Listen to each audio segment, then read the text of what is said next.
Hey, we're live. Welcome to Nonfiction Book Club. I'm Deboki. I'm Nicole Sweeney. We're like early. I know. It feels wrong. Like I feel like Yes. I signed on to the call and I was like, I don't know what to say to Nicole. Like we've never met under these Yeah, circumstances. yeah, yeah. We always meet under the circumstances of like, oh my God, I'm so sorry. Here's these like 17, trivial life things that happened that Yeah. caused me to be late. But I here think we we are. switched because you were also like you read the book ahead of time, I think. That's what I Hmm. gathered from your stories. Whereas today was my day to be like reading up until like an hour before and Hmm. like just working my way through it. So I feel Hmm. like we had a real switch Also overall. wild. Yeah. Yeah. I Yeah. was in the Discord telling everybody to pick up a physical copy because of the Yeah. cartoons. Yep. Uh Yeah. I was like, thank you for telling me. yeah, don't miss the cartoons, Yeah. please. Yeah. So I guess speaking of, we're here to talk about where's my camera? A City on Mars, by Kelly and Zach Weinersmith. The subtitle, I guess, is Can We Settle Space? Should we settle space? And have we really thought this through? So there, like, just from the cover alone, like you can tell like a lot of thought has been put into the design of this book. I was reading this without like the book jacket, and I just like want to highlight that I think the book itself has like a really beautiful It's so design. Like it's just like really cool. it's just lovely. It's so Yeah. lovely. Yes. And then like Nicole was saying, there's like a lot of cartoons in here. Like I think Zach Weinersmith does the Saturday morning breakfast cartoon, I think. It's like yeah, Saturday morning. Oh, sorry, breakfast cereal. Not like I just hear Saturday morning breakfast and immediately go to cartoon. Yeah. That's Astrid. She's a recurring character throughout the book. Yes. Um, so like even though it's a book that like has a lot of pages, it is also very kind to you about how those pages are going to go because there's a lot of like fun drawings that also are sometimes helpful for like Mhm. understanding physics and space.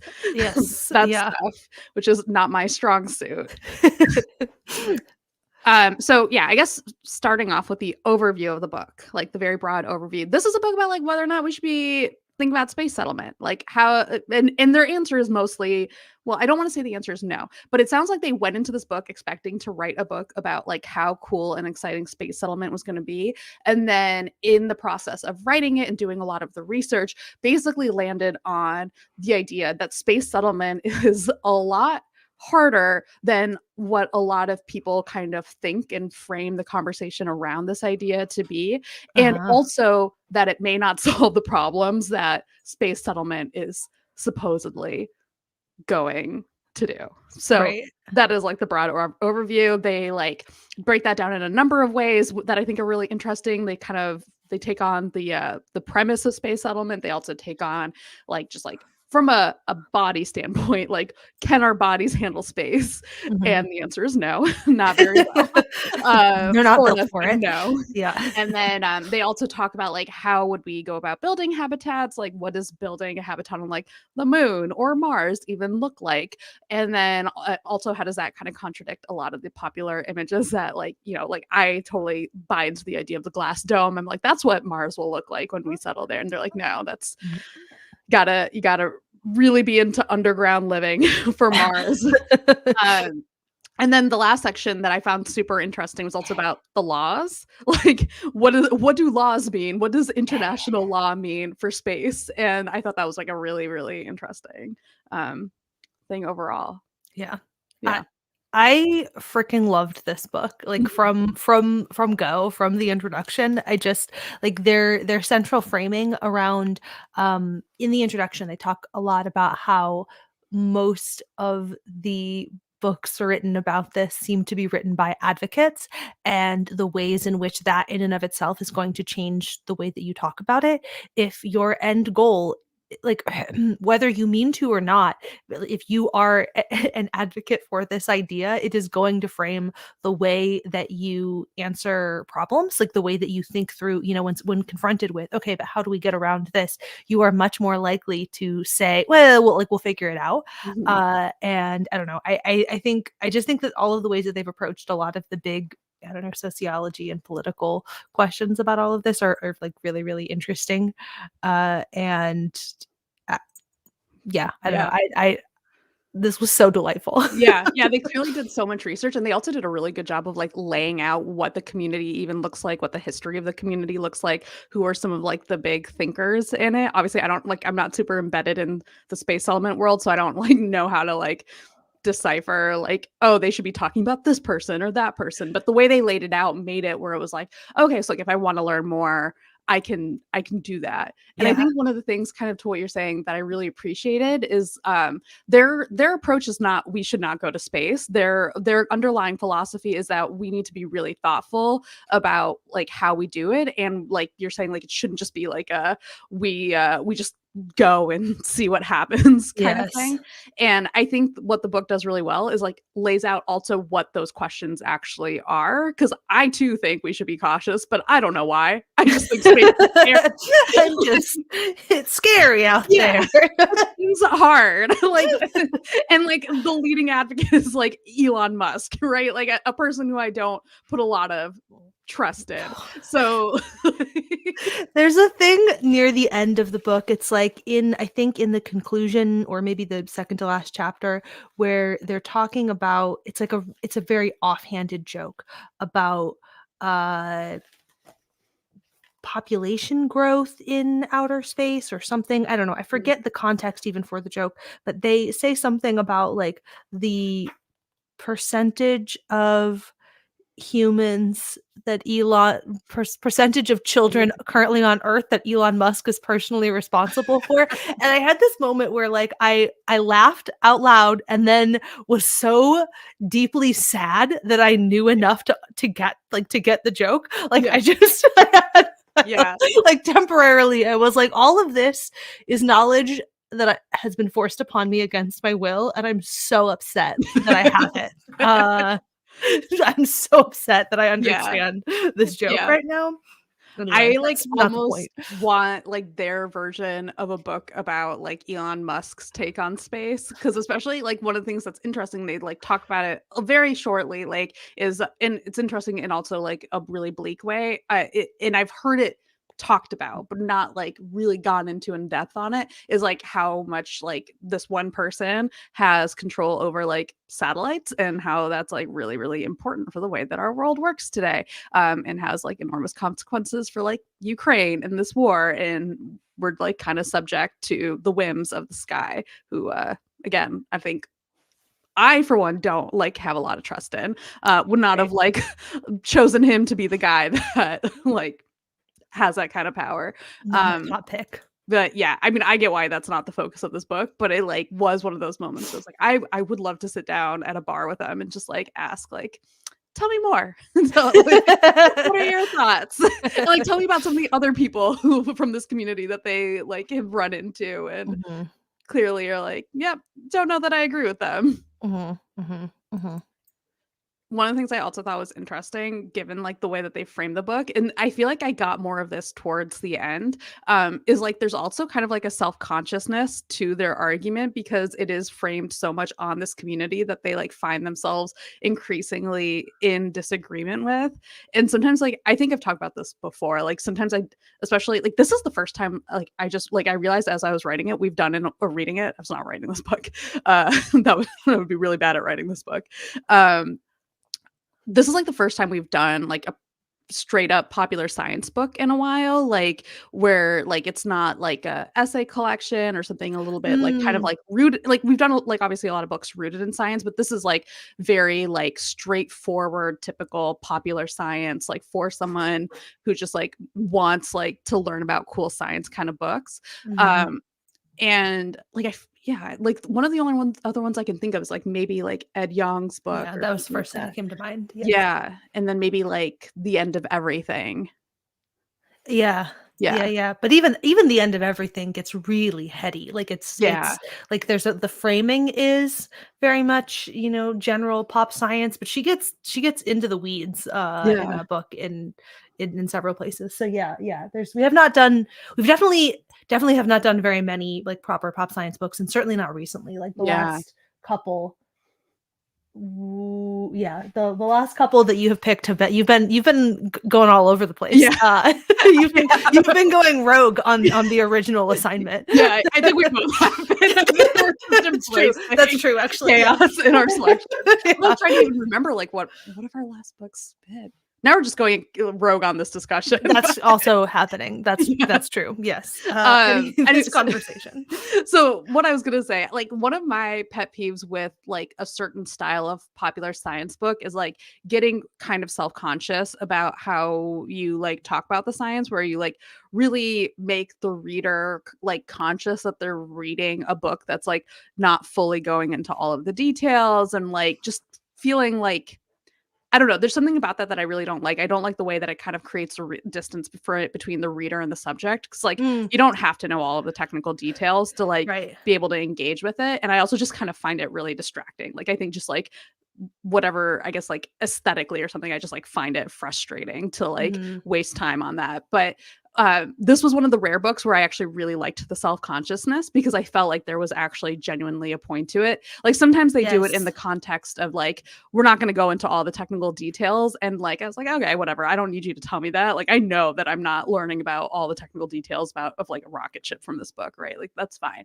Yeah. But when they get really self conscious about the fact, and like I saw, like in the beginning of their acknowledgments, they're specifically like, we're like thanking all of these people, but just like, just so you know, like they are definitely not responsible for our opinions because we're like probably in disagreement with them. Mhm. I appreciated the self-consciousness in this book because I felt like yeah, there was like a genuine point to it of we're writing this book that is on this topic that there's like this whole like fervent community around and like we have spent time among them, we've learned from them, people have given their time to us like to help us write this book and they'll note times like where someone helped like review a chapter but also probably disagrees with them and just Mhm. like that whole thing, like I just found it really interesting because I felt like it felt much more scientific, even of like being like, yeah, we're they helped us with the knowledge, but we came to a different conclusion. Yes. Well, I mean, yes, and that makes sense too because this book is also very much about the discourse. Like it's like on the one hand, it's about yes, here are the factors, of like here's like the biological considerations for all of this. Here's like what resources are available on the lunar surface, on Mars, et cetera, et cetera. But it's also very much about like how we are thinking about it. So Mhm. the self-consciousness is not like it's baked into the point. Actually, to kind of go back to the sort of meta level conversation here, this book in a lot of ways actually feels like sort of a culmination of this project too, because like the first half is much more focused on kind of the science of it, but then like the back half of the book, and it's sort of interweaves throughout, but the back half of the book is very explicitly like the sociology and the politics Mhm. of it, which is very interesting. So Yeah. and so like, but because that's the like the direction that they're headed, like their end state here is going out into space. We will still be people. Like we won't like humanity will not cease to be humanity. And so all of our little human problems, in addition to all of our little biological problems, like there's a way that we try to focus that the scientific conversation is heavily focused on the biological problems or the physics problems, all of those. Yes, true. But we will also be carrying all of our little human Mhm. interpersonal people problems forward. And so it was very cool that they were integrating the second part into their discussion of the first as well too, Right. like very actively saying, even here where there's some degree of quote unquote settled science, there it's not actually, like it's Mhm. not there's still a great deal of discussion around this, and we're landing here, but the person who helped us write this chapter, Yeah. Yeah. maybe not. Yeah, yeah, it was so interesting. Like, it made me very like, I feel like this book made me more willing to engage with space settlement conversations in general because I feel like it gave me an entry point that I, like, actually found interesting and also, like, relatable, I guess, because Uh-huh. like I said, again, I have, like, no desire to go to Mars, and, like, I it's just, like, not one of those things that I am, like, seeking, and I feel like I'm only very recently, like, a person who has been interested in space, and that's basically because of work where, like, now I've, like, read about space more, and so I'm like, oh, okay, I see what people are I get it. why they talk about it. I get what all the hype's it about yeah, the space. I don't know if you guys have heard about the space thing, but It's kind of some cool stuff out pretty there. cool. I Yeah. don't know. But yeah, so like I felt like this book gave me an in where it's like, and again, I think this is like where I appreciate the way that they approach the subject overall, where they're pessimistic in a way that feels productive. Like they're actually gearing it around like these questions that I feel like I can carry forward when I'm like reading about like whatever future Mars like colonization technology or conversation. Like, Yeah. oh, okay, this is like a framework that I wouldn't have like fully appreciated before and like really been able to think through. Yes.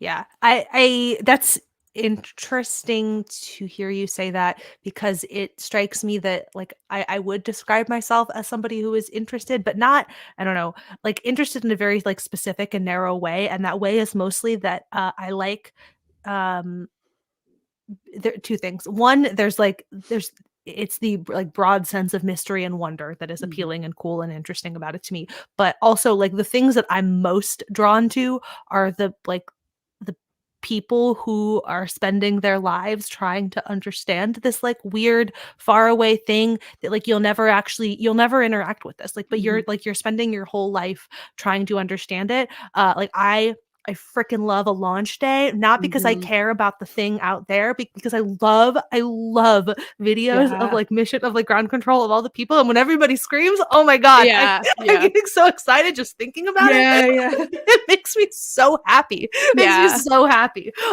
And so anyway, that like with that being my sort of baseline level of interest, this book is so extremely my shit. Like like, this is I'm understanding now this is a project that is just so for me. Yeah. You were just waiting for this book. Yeah. I didn't even know. I didn't even know it. We're working on a I can tell our six audience of six. Uh We've we're got an working. audience of 9 right now. Oh my god. Well, We were in the double digits for a maybe while. I shouldn't say what my share my secrets. My secret that I was about to say is that we're working on a sci-show thing.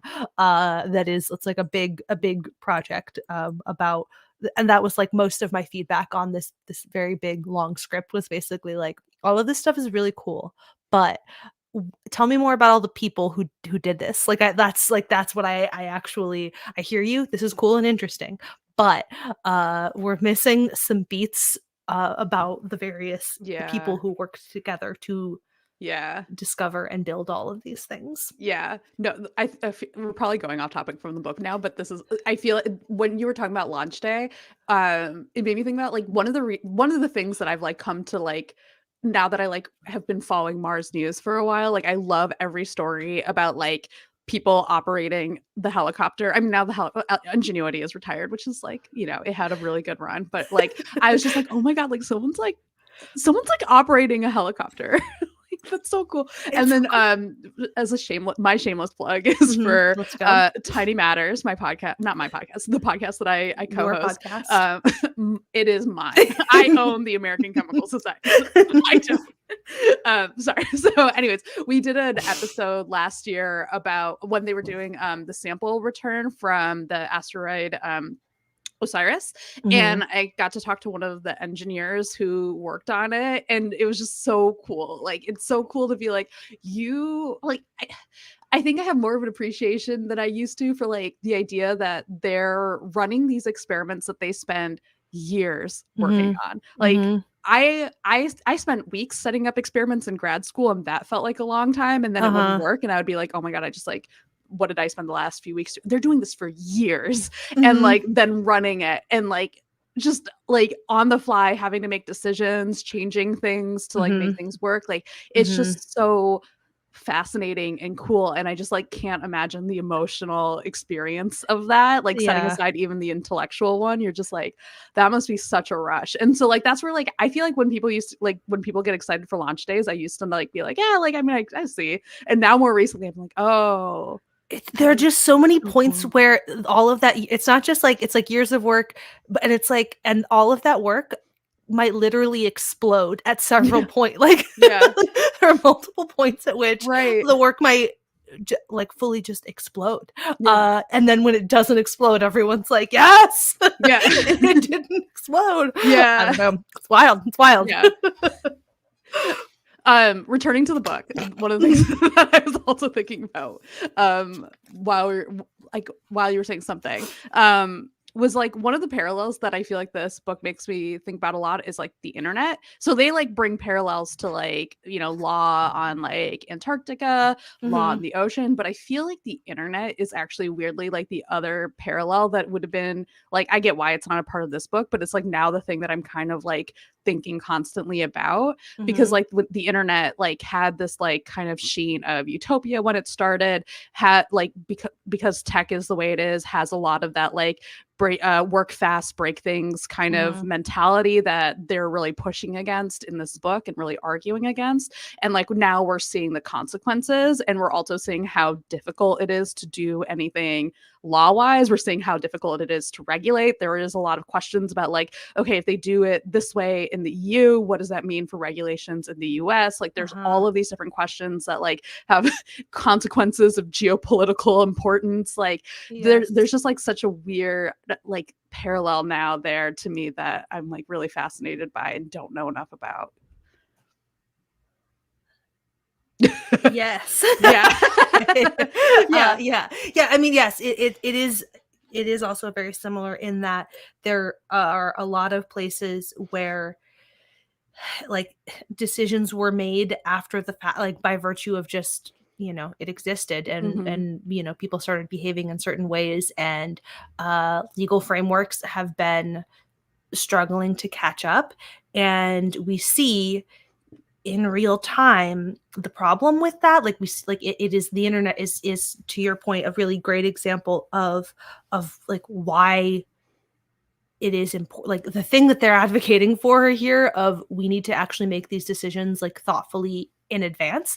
Hmm. The internet is in many ways an example of the consequences of not doing that. Like there are so many different tech problems that are the result of you know things moved faster than we had, like Right. social contracts around how to deal with them.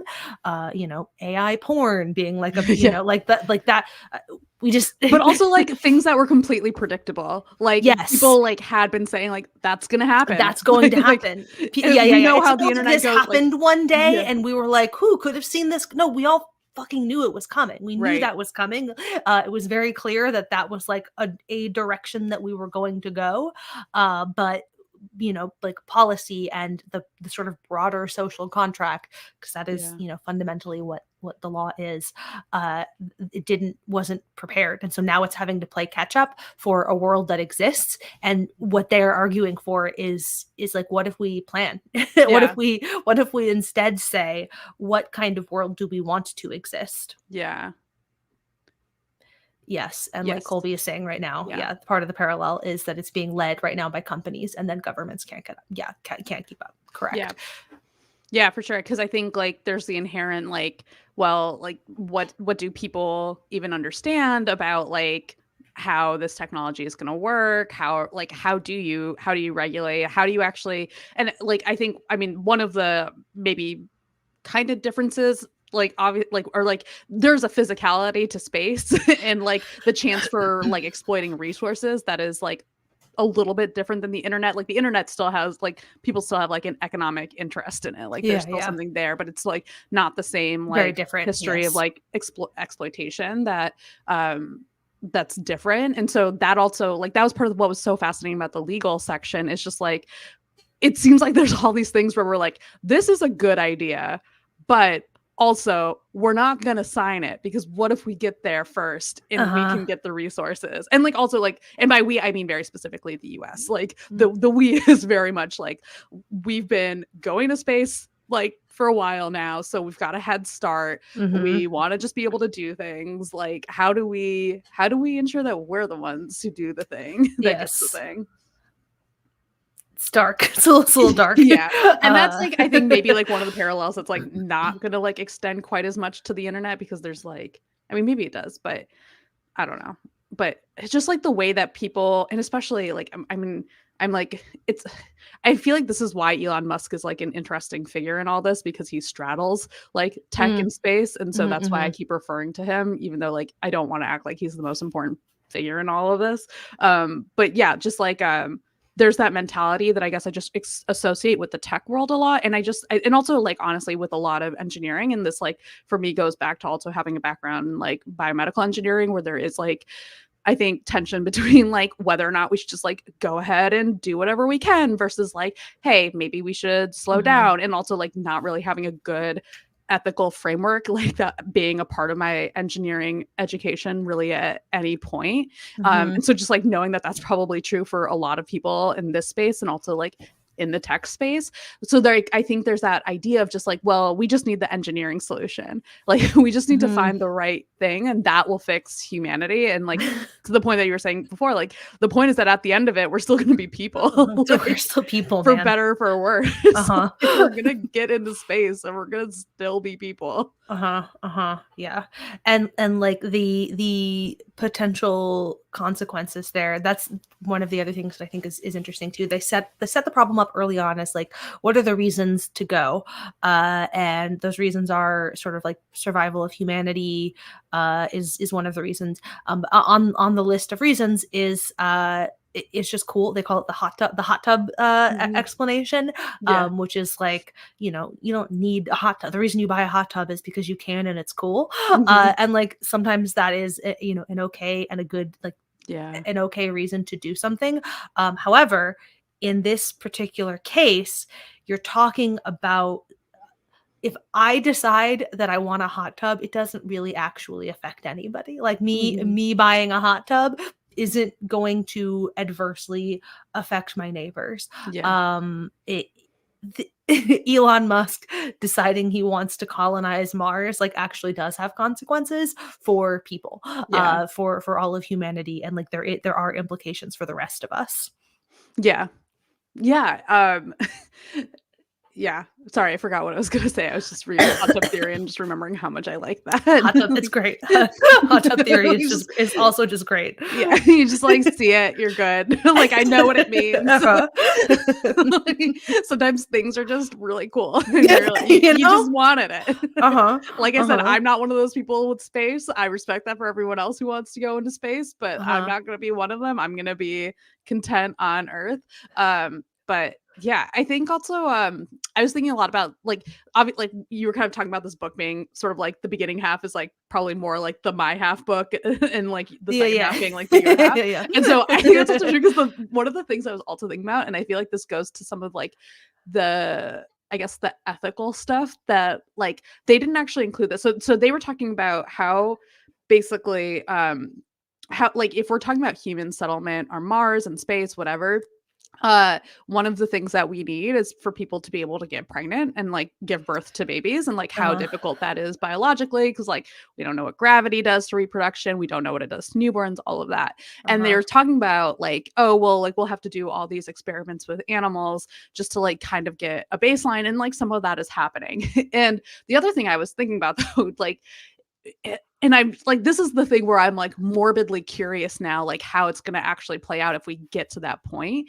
Is like also like on Earth, like we actually are really bad about knowing how to do pregnancy on Earth right, because yeah, yeah, we struggle with it here. we've been doing it a while, and we're Mhm, like, mhm, it's actually like ethically really difficult to study because like doing experiments with pregnant people is like you have to be really cautious. And so like mhm, there have been like some really great articles about like how difficult like why like a lot of pregnant people don't know like what drugs they can take when they're pregnant because like we can't do the studies ethically. And then also mhm, the reason why a lot of women aren't part of like certain trials is because they really don't want anyone to end up pregnant while they're on the trial. And so like that's really bad. And so like I was just thinking through that whole section about how like the first person who's ever going to be pregnant in space, like that's like an experiment that's like I don't I don't know how it like like I feel like it can only happen accidentally. Like yeah, it yeah, can't yeah, yeah. happen like deliberately, and it just is Yeah, I don't know. Yeah. Yeah, yeah, yeah. That like the ethical framework, there is enough of an pre-existing ethical Mhm. framework there, Yeah. that y I can't see how people would be like, "Yep, cool." Yep. Like, it feels all but guaranteed, Yeah. that accident will get us there before, Right. just, like, baseline, approvals for Yep. something like that will get us there. Yeah, like, if we can't even do, like, a clinical trial for a drug, I don't know how we can, like, do space pregnancy, Yes. like, that seems that seems like a million drugs at once. Yeah, Like, yeah, yeah, yeah. that'll Uh, be tough. uh-huh, Yeah. So, uh-huh. that was my one contribution to the science thing that I was thinking about, You're and like, also "Huh, that yes." I think that living under the ground would be really tough, and I don't wanna do it. Yeah, living underground doesn't seem ideal. It doesn't sound awesome. I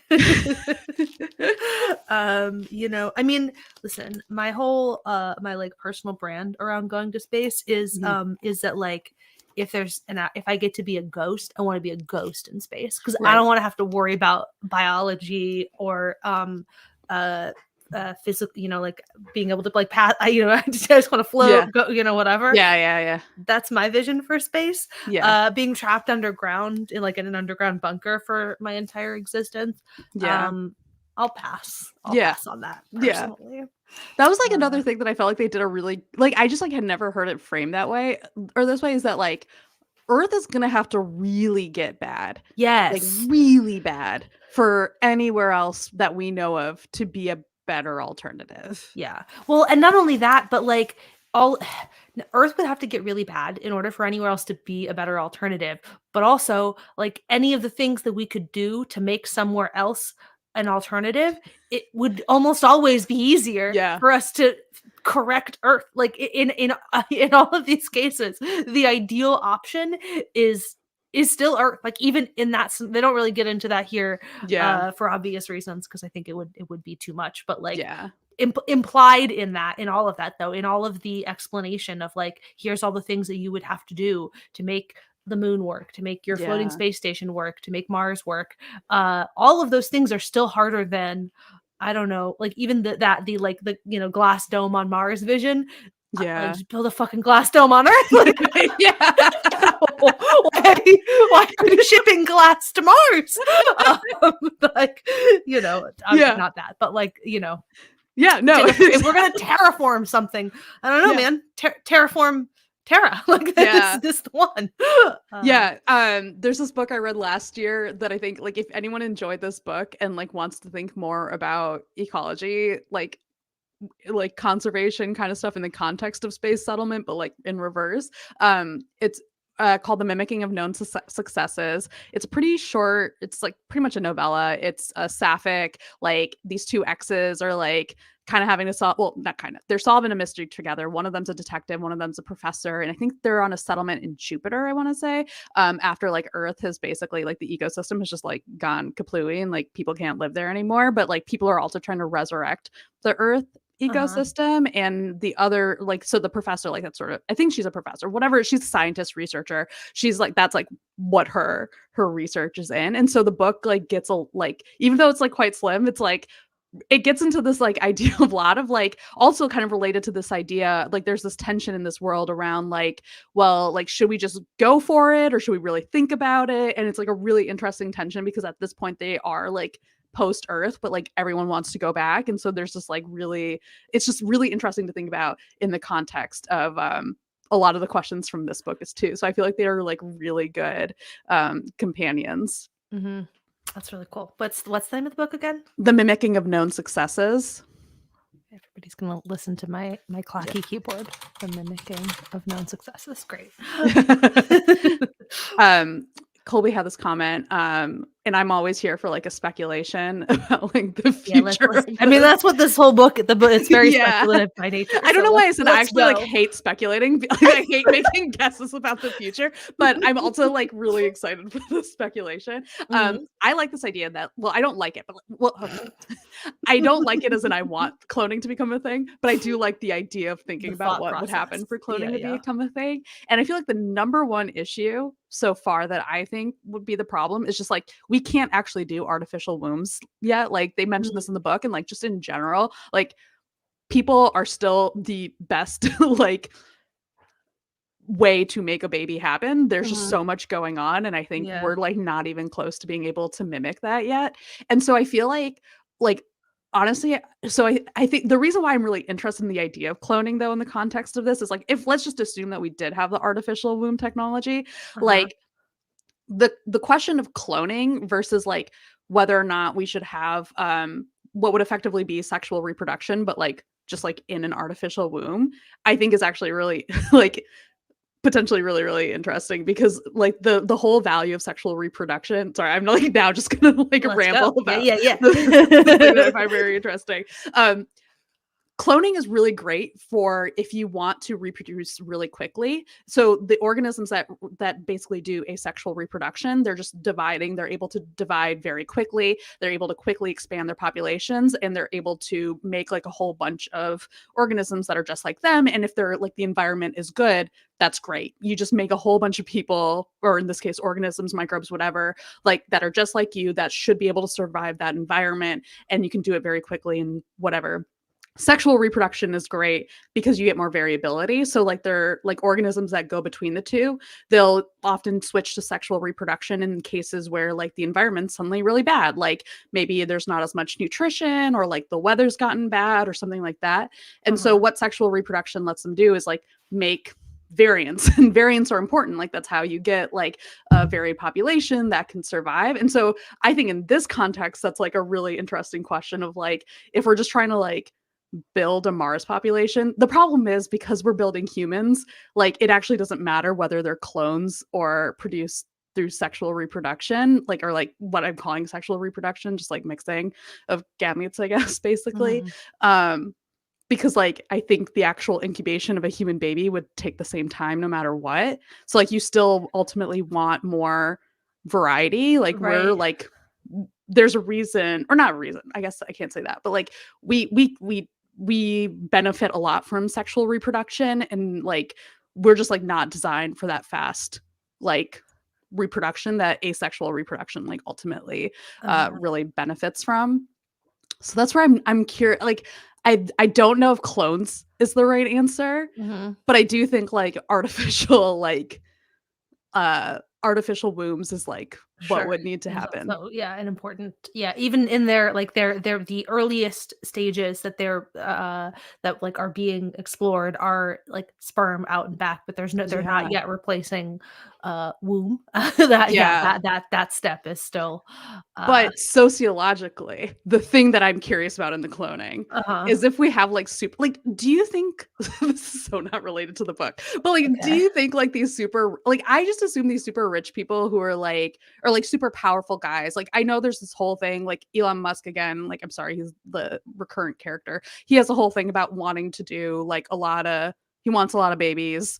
Like there's this whole thing in Silicon Valley like people have reported on about like these like wealthy people who are like we need to be responsible for making more babies so that there can be better people, which is just like a form of Yeah, yeah, eugenics yeah. and it's Yeah, yeah, creepy. yeah. Yeah, yeah. um Billionaire would eugenics. those Yes. people be happiest with clones? Like like is that a thing that they would want? Is that our like Interesting. other terrible future is my other Yeah, speculation. yeah, yeah. Is that what they want? I don't know. I mean, I my now I think that the answer to that question is actually more of a psychology question than a sociology question. But I feel like the impulse there would is coming from a place where the answer to that question is no, because there is a lot of um like subjugation and domination like intrinsic to this idea of like being some over, and I feel like Mm. I just feel like if the person, if the offspring is just you, like the psychology of that changes in a way that um I don't know. Yeah. I'm trying really hard to Yeah, yeah, get yeah. in the Sorry, I mind took of it in a weird direction. yeah, I took it to a weird yeah. place. It's like, it feels as pure just In Messing. my defense, I feel like this book welcomes such Yes, questions. yes, this is precisely the kind of, They had a whole thing about space cannibalism at some they point. did. Uh-huh, uh-huh, you know, it was an important question to ask. My Yeah. favorite in this in that they were talking about the one paper that they found where Mhm. they were like, "I don't know, man, this guy just had too many Yeah. was just jumping to cannibalism just really quickly." And I feel like Yeah. uh one of their recommendations for space was don't invite that guy. Uh you Yeah. know what? You're Fair right. enough. I also thought this is total tangent, but related to the book. One of the things that was interesting in terms of the data that exists is like the data that exists about people, both for the biological questions, but also for these like big psychological, Mhm. sociological questions. The data is very, very limited because there's the pool of people who have been to space is pretty small. And then on top of that, not only is the pool very small, the pool is very, very controlled. It's very, very highly selected for. But then there's like a little bit of tension there because that's true.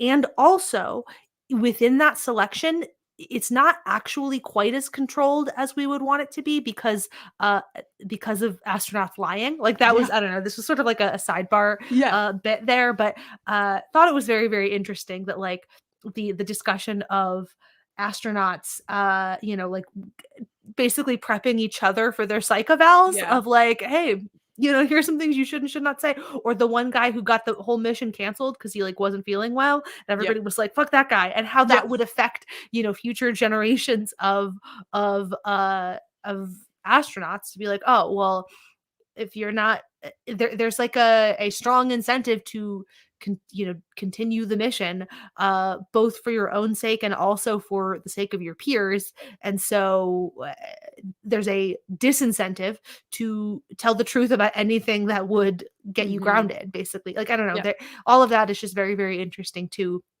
as Yeah. a factor in how we think about this. um I wasn't really going anywhere with that. I No, just thought it was I interesting. no, I love that section about the astronauts lying because I also do feel like it even if it feels like a little bit of a side I mean, it's relevant because obviously it plays to, like, well, should we be taking these results seriously? But I also feel like it goes to the underlying theme of, like, people are people. Like, Yeah. these people are ultimately more interested in going to space than they are in, like, being honest on a psych eval, which, like, Yes. fair enough. Like, if I really cared about going to space, like, maybe I would also do the same thing, but also it means that, like, this data is not reliable. Mhm, mhm. And I mean, even to the degree that people are being honest, it's like human memory is complicated, Mhm. right? So they're just they're people are complicated, and like Yeah. that's also a very much recurring theme here. Like Yeah. people are complicated, and there is no you cannot hard science your way out of the fact that people are complicated. Right. I Like, don't you can't think about space settlement without thinking about the people who would be going. Like, Mhm. and that's, like, part of why the law section is super important, and I feel like would be, like, a section that I would not have thought, like, "Oh, I need this section," and then when they had it, it was like, "Yes, of course you need It's this like section." essential. This is deeply essential to any Yeah. consideration of what happens in space. I loved like the comparisons they were using. Like, okay, here's a Mhm. situation on Antarctica. Yeah. Here's a situation on the seafloor. Right. Like, yeah, where like the acknowledgement that this stuff is weird and complicated and messy here on Earth. Like, Mhm. so the idea that it's just going to be so simple out in space, no, like Yeah. no. It's just like, that's just so blatantly, obviously not the Yeah. case. Yeah. Yeah, it definitely felt like a book that, like, went in so many directions, but in a really controlled and, like, thoughtful way. Like, Mhm. I feel like we've had a few books like this, like, also the last one, Set the Night on Fire, but that book was long. Like, that was a big Yeah, book, yeah, and it went yeah. in a lot of directions, and, like, it still felt like a big book, like, in a good way. This felt like again, like, it felt like a popular science book. Like, Yeah, it felt yeah. like an easy read, but, like, it went in directions that, like, if you had told me that in the like, when I started reading this book that I was gonna be reading about, like, I don't know, like it like the like formation of Bangladesh, like Yeah. I would not have been like, What? yeah, Yeah. that seems like Yeah, yeah, a yeah. story that's gonna be a part of this. Like, Uh-huh. yeah, like it just wasn't like a thing that I had conceived of at all. Um as being relevant, and then it was like, oh right, of course, like Yeah. I see why they're bringing it up, and I thought that was really well done. Like, I mean, again, I don't know how to gauge like discussions of like international law and like nation formation and all of that stuff, but I thought they did a good job of laying out different examples and being like these are kind of like the ways that we think about them on earth, and like that this is why they could be relevant if we like were forming nations on the moon, on another planet. Like Yeah. that is like actually really important for us to think about. Yes. I was just going through my little tabs. I tabbed this my favorite chart. They drew a lot of charts in here, but Mhm. to this, the resource. It's near the end of the book. Claims on ice, the resource regime for Antarctica. So in 1998, 50-year moratorium on mining went into effect. No exploitation, and in fact, you're not even allowed to explore for the existence of valuable minerals. This may not be your favorite option, but hey, at least it's a clear regime. The flowchart looks something like this. Yeah. It's just a box with no. No. So, It's great. yeah, I will just say delightful. my the only the closest thing I have to a complaint is I Mhm, think that, and like you touched on this a little, like when you like were on the Discord saying like read the physical book if you can. The audiobook like doesn't really work super well to me on its own. Like mhm, I remember reading a book like a long time ago that I felt like had an audio like that had like charts and stuff, and they did a decent job of kind of rewriting it so that like they could explain the charts in mhm, the audiobook, and it flowed nicely with the book itself. And I felt like here they had a hard time jumping back and forth with some of the images and mhm, the book itself. Like mhm, I actually in the beginning didn't listen to the audiobook for a while because they just like had this diagram laying out different like shuttles or something, and they just like read off the shuttles with the dimensions, and it just reads like a and keep table. going. Yeah, Yeah, yeah, and yeah. I was like, Yes. this is a very odd experience. It got better after that, and Uh-huh. like, but yeah, it was like very jarring to me. I frequently paused the audiobook when I got to, different, like, charts and graphs because I was like, "Hold on, I got it. Yeah, I wanna take this in for a second," right. and you're, like, glossing right over this, Yeah, over something that does actually feel significant to the book, yeah, it's in, like, a real way, so, yeah. yeah, yeah, I also really loved, in ways this book was extremely for me, the fact that you couldn't get into this without getting into, like, a lot of weird Cold War politics, Right.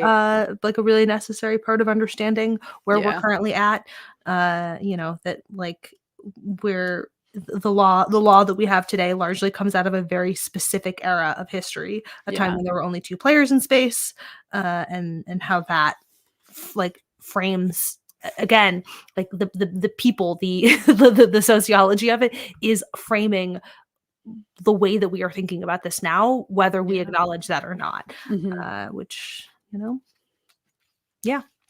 Yeah. True, good point. Yeah.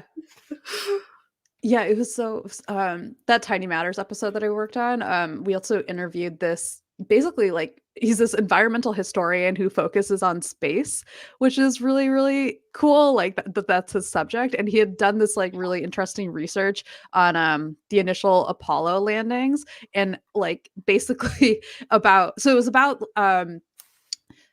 there was this whole fear at the time because we did not actually know if there were going to be microbes on the moon, and so there's this whole fear of like, well, are we going to be bringing back microbes from the moon, and like what can the microbes do, like what could moon Mm, microbes do, like would they like destroy us, like, and so there was supposed to be like all this work being put into place to do that, but also by that point we had decided we wanted to get to the moon and we wanted to get there fast, and mhm, so like there was a lot of clusterfucky stuff that happened around that, and his conclusion was basically like if there had like we basically got lucky that there aren't moon microbes. Like if there had been microbes on the moon, we would have probably been fucked or like they would have at the uh-huh, very least made their way out because all of the mechanisms that were put into place to ensure that they couldn't, they would have not worked in would like yeah, very obvious ways.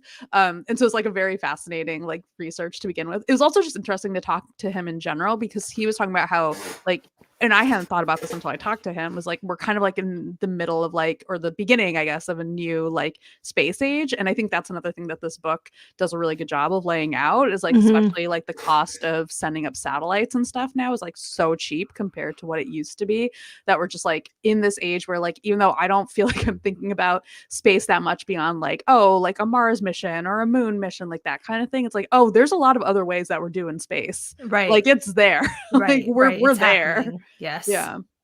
The microbe thing, this is, again, some real fiction-based but have you read, How High We Go in the Dark? No. It's my favorite book that I read last year. Ooh. How High We Go in the Dark by Sequoia I don't remember his last name now. It's very good.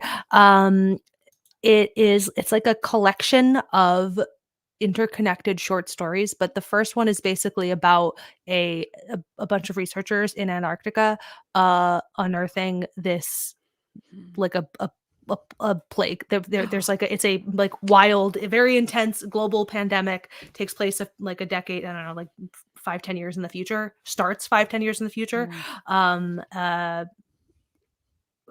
Wild pandemic unleashed on the earth by some explorers in Antarctica, because Fun. the control mechanisms didn't work, basically. Yeah. Ooh. Okay. I'm excited now. It's really, really To good. read Yeah, I would love to hear your thoughts, in that. particular, on this book.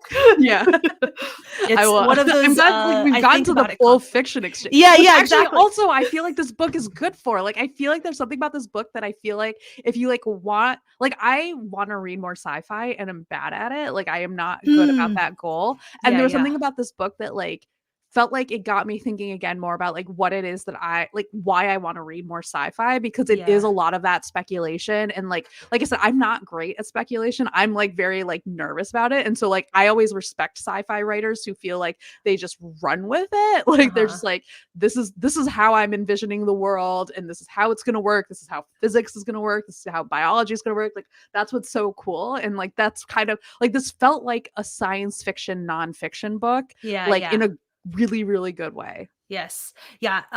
Yeah. Very, very, like, the writing is very just accessible, conversational, engaging, and like the way that they are thinking about the problem is very much kind of like right on the line of, it is a nonfiction book, but would I would highly recommend this actually to people who want to read more like, if you're like looking Mhm. for kind of, easy entry point books. And I don't, that feels weirdly condescending to say, but like, I don't know, if you don't read a lot of nonfiction and you're Mhm. like, man, would like to pick up, a science book, like I would 100% recommend this Yeah. book for that purpose, because it's so, particularly if you do read a lot of fiction, like the way that it's thinking about things is, to your point, like very much in line. It's funny, because there's a quote on the front, from Andy Weir, scientific, educational, and fun as hell. And my like unpopular bookish opinion is that I really hated The Martian.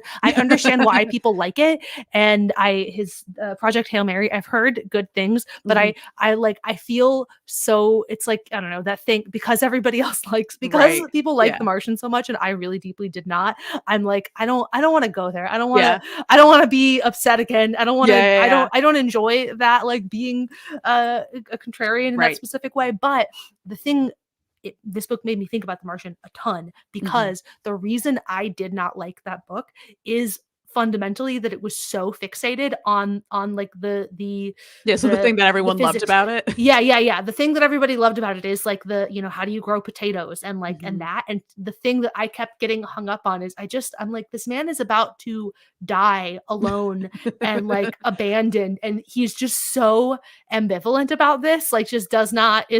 is not engaging with that idea in any real way. And Mhm. then the politics of like bringing him home are glossed over in these ways that I'm like, it doesn't work, that, it's, I was Yeah. having, it's like the way that like, many, if you know a lot about science, I'm sure there's a great many things that you're like, none of that works that way. That was like me, but for those parts of the book where I was like, what is happening? Yeah. um This is not how people work. Is that how people work? I don't get it. Yeah. So anyway, I just thought that was really funny, because I Yeah. was like, this is, but also like this book is, I don't know, it's is like speaking to all of those things. Just anyway. Mhm. A lot of things going on there, for me personally. I had a Yeah. whole experience seeing Andy Weir's, praise of this book. Yeah, it's funny because it's like they are, like, such similar books. Like, it is like a, "If you like this book, you Yes. will like this book," but I Yes. can also see why it wouldn't go Yeah, in the yeah, yeah. reverse direction. Yeah, my my personal feelings about The Martian aside, I 100% would recommend this book for people who enjoyed The Martian. I Yep. think absolutely, I think you should read this book. Yeah. And I guess it's also partially because this book, like, addresses the thing. It addresses what I personally You were like, "Yeah, found what lacking. about the people? What What about the about international people? law?" How would international law work on Mars? Yes, please, please, I have so many questions. Well, I'm glad that you were able to get through Yes, that. it completed the conclusion of, many years of frustration. Finally feel I've gotten some resolution. Thank Yeah. you to Kelly and Zach Weinersmith for Yeah. helping me get that Yep. closure, that sense of closure. Yeah. I did also appreciate, the I don't know that like, it's not that I like, this has been a story that has ever bothered me because I didn't know that it was wrong, but the tampon story, Oh, like, yeah, that they yeah, gave yeah. more context to this, like, famous kind of, like, apocryphal story of, like, oh, men don't understand women, so they gave them, like, a box of, like, 100 tampons, and, like, Sally Ride was like, "No." I think it was Sally Ride, right? Yeah. Yeah, Or I think so. someone was like, "No, we don't You need can do that." half and still have too Yeah. many. I think it might not have been. I don't know, sorry. I'm, like, mixing up my astronauts. And but then the book basically just, like, adds context. So I was like, actually, there was a female doctor involved, and she actually had a reason to be like, "Hey, we don't know how periods are gonna happen in space, so, like, Uh-huh. maybe just have some extras, and, like, even if you don't think you're gonna need them, someone else might think they're gonna need them, and you don't wanna get screwed because, like, Right, somebody else needs them." right, So, I did right. appreciate that. Yes. It would be a very different conversation if it was like they sent her up there with 1 tampon and they were Yeah. like, Yeah. "Good luck." Yeah. You Right? just Like need that. one, right? Yeah. That version of the sure, in that case, by all means, there Yeah. would be no justification here. But the breakdown of like, it's actually a little bit more complicated than that. Yeah. Uh, I appreciated. Yeah, I always like a breakdown of, like, a seemingly simple, like, science story. It's sorta like the other one that I know, like, a lot of science writers and communicators, like, it comes up every so often is, like, the idea that we have so many allergies because city planners decided to plant mostly male trees, and, Uh, like, first and their pollen or something, like, makes people more allergic, and, like, I remember, like, digging into that at one point and being like, "I feel like every article I see, it's just one guy being interviewed, and that's, like, never a good sign." And, like, mhm. other people, like, later did, like, more digging and were like, "Yeah, no, this is, like, not, like, really this doesn't make sense on, like, multiple levels." And I was Mhm, like, mhm, "Okay, that's mhm, relief because mhm. this seems weird." Yeah. Um, Yeah. More yeah. often than not, like, those kinds of simple explanations, like, it's not, I don't know. Yeah. It's It's weird because not. like, both of those stories, like, revolve around sexism, and it's like, yeah, the's I mean, like, the fact that those stories are There's not so right, much like sexism, like, yeah. just like, I wanna be You don't really need these clear. stories to Yeah, prove it. yeah, yeah. I Yeah. There's so much sexism. It is a problem. Yeah. These stories just aren't it. They're not the ones. Yeah, yeah, Yeah. yeah. Yeah. Yeah. Cool. Wow. I think we both really like this book. I Yes. hope everyone in the discussion, it seemed like people enjoyed thinking about the things that we've been talking about, like cloning, like cannibalism, all of that stuff. Yeah. We don't have a date yet for our We next don't have meeting, a but we do have date. a book. We do have a book. So our next book at some point in March is going to be The Great Displacement, Climate Change and the Next American Migration by Jake Biddle. We're just going to keep talking about people. Where are they going to go? Trying to figure out where should we go? That's our new theme. Yeah. Slash our maybe our 2024 thing that we're doing so far, where we got two that are like we're hybridizing our respective lanes, Yeah. uh so anyway, that's the book that we're gonna talk about in March. Mhm. Come hang out with us. Yeah. I wonder if we'll end up referring back to this book if we're gonna be like, well, Maybe Mars will seem but I feel like Yeah. that book seems like it's gonna be a little bit more sober, like, a little bit Yeah. more serious, so maybe not. Yeah, yeah. I feel like this it's they're definitely gonna come down. I don't know. I'm not gonna guess. I'm not gonna Yeah, make any guesses. We'll yeah, find we'll out. find Time will out, tell. yeah. Okay, bye then.